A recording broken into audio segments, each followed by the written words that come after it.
Muy buenas a todos. El día de hoy, mi grupo de amigos y yo les vamos a hablar un poco sobre los angloparlantes y también el Perú y cómo estos se diferencian mucho y qué tienen en común.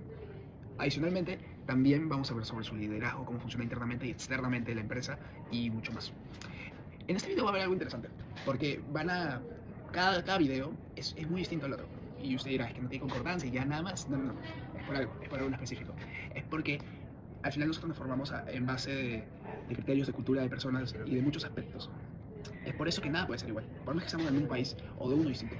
Entonces, cada persona hizo el video de la manera que le sentía más cómodo e interesante y esto lo va a ver justo en el video. Y bueno, eso es todo. En el proyecto Globe, se puede decir que para este grupo se observa que está denominado por el sector masculino en comparación a otros grupos. El aceptar las diferencias de poder y privilegios de estatus son muchísimo más bajos que comparados al promedio de otros grupos de países. No obstante, se dice que estos buscan el aumento de igualdad de género, un menor control de poder y sobre todo una sociedad más humana. Para estos países, un líder excepcional sería uno que sea altamente carismático, que busque el trabajo participativo y en equipos. Además, es importante que valoren la libertad y deleguen responsabilidades al momento de laborar, de manera que se sienta un mejor ambiente laboral y no haya ningún tipo de discusiones o altercados. En el Perú, la ética no suele darse siempre, puesto que las personas suelen priorizar sus propios intereses sobre lo que es correcto, lo que ocasiona que se tome la decisión incorrecta o que simplemente se deje de lado este conflicto sin resolver, dejándolo de lado. En contraparte, en el caso de los países anglosajones, se vive una realidad completamente opuesta, ya que buscan que la ética se encuentre siempre presente, ya sea en su vida cotidiana o en el mundo empresarial, y que se ejecute sobre todo de manera correcta, que se cumpla bajo cualquier circunstancia y sobre todo que se dé con un sentido de responsabilidad y de transparencia, de manera que ésta sea utilizada al momento de resolver cualquier conflicto en el ámbito empresarial, permitiendo que todos sus negocios se den de manera concreta y sin ningún Hablar sobre la parte que es el Internal Stakeholders. En esta parte, como nos tocó la cultura anglo, que es la anglosajona, ellos tienen la manera de comunicarse muy directa. Son personas muy comunicativas y muy eficaces. Bueno, en la parte de liderazgo se centran más que todo en la ética, la responsabilidad y el compromiso que van a tener con las otras personas. El líder siempre trata de apoyar a los empleados con el tema de apoyo emocional, intelectual y con apoyo ético, para que puedan seguir creciendo poco a poco con el traspasar del tiempo. Ahora en el External Stakeholders vamos a hablar que en el caso de la cultura anglosajona se ve influenciado por los sindicatos, el gobierno y la entidad social. El liderazgo se ve muy comprometido con la parte de la ética, con la responsabilidad y el compromiso que pueden tener con los empleadores.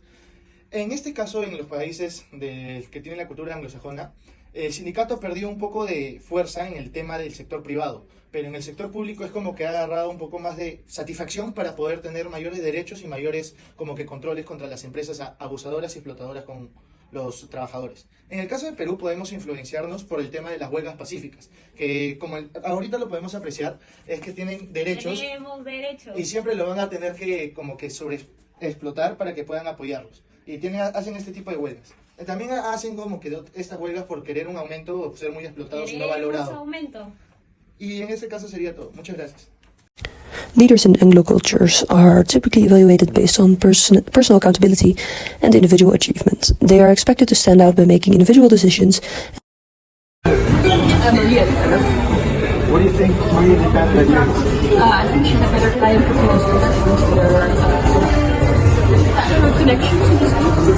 I would just suggest how can I help you to achieve Maria's? And taking ownership for successes and failures, this focus on individual achievement can lead leaders in these cultures to develop unique, sometimes unconventional leadership styles, prioritizing personal vision or charisma to drive their influence. Below is a perfect example of a leader that prioritizes individual performance instead of collective performance of the team, and he would like to reward the employee for it in case it's good. Women leaders in Anglo countries often face a double bind where they are expected to be both assertive and nurturing.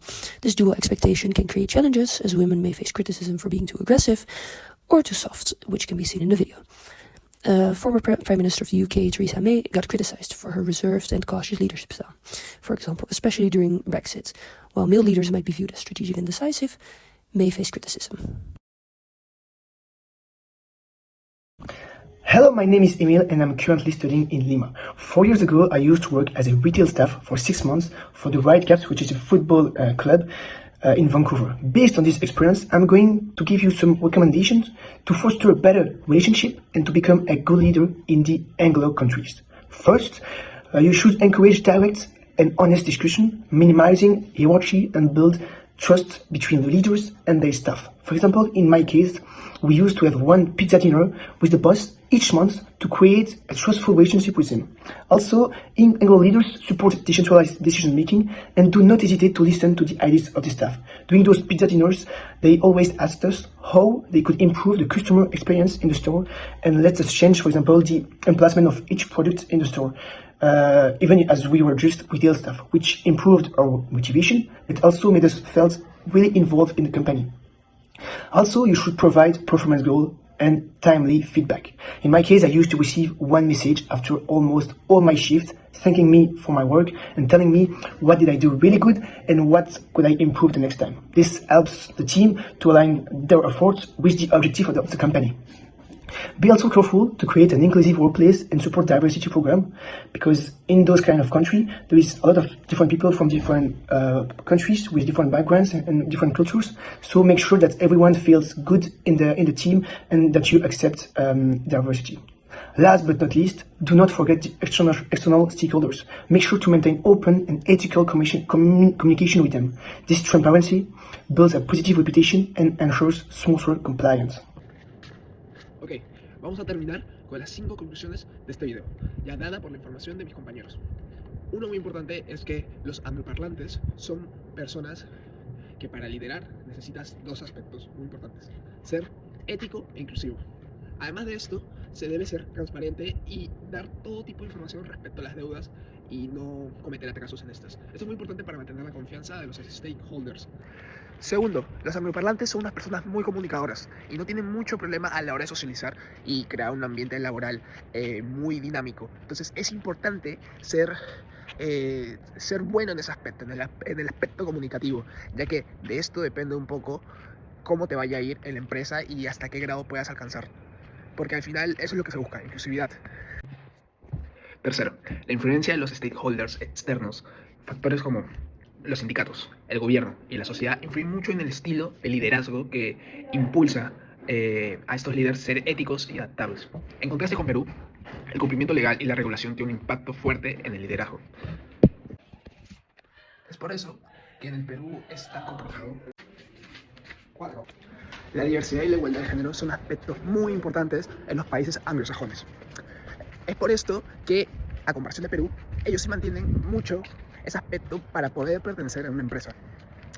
Esto, a comparación de Perú, es casi todo lo contrario. ¿Sabemos por qué? Es porque el machismo es un aspecto que en el Perú aún no cambia, por más que pasen los años. Es cierto que se ha mejorado, pero a comparación de los países anglosajones hay una diferencia muy abismal. Y eso debe cambiar si es que tú buscas hacer negocios con estos países, porque esa mentalidad no funcionaría en estos. 5.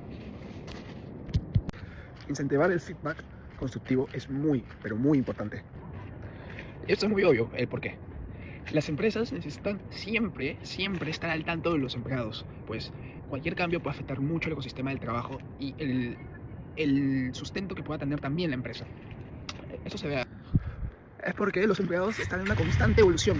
Necesitan ir mejorando, porque si es que esto no mejora, es porque los empleados están en una constante evolución y la empresa debe nutrirlos y darles un propósito, pues si no los trabajadores irían, la empresa se quedaría en el olvido. Pues la innovación es, creo que el aspecto más importante que destaco en los angloparlantes, y es algo que el Perú debería tomar mucho en cuenta. Igualmente, el Perú tampoco es el peor país para hacer negocios, tiene una carisma muy buena y es algo que tal vez los angloparlantes les falta. Y también depende del tipo de negocio, ¿no? No en cualquier negocio vas a tomártelo como que si fuera un juego. Pues a veces esto también es un signo de falta de respeto. Entonces también debe haber un buen análisis a la hora de dirigirte a cierto país. Pero si yo describiría con una sola palabra a los angloparlantes, sería orden. Y pues en el caso del Perú, sería todo lo contrario. Eso es bueno, eso es malo. Depende de qué tipo de negocios quieras dedicarte y qué tan buenas referencias quieras. Acá no es muy importante, como mencioné, pero el Perú no solo puede quedarse en el Perú, tiene que expandirse y tiene que moverse a más sitios. Y yo considero que es importante aprender de los angloparlantes en ese aspecto, pues todos los países que he mencionado son países que son o potencia mundial o económicamente fuertes. Entonces siempre hay que aprender, como mencioné antes, y por qué no aprender de uno de los mejores, ¿no?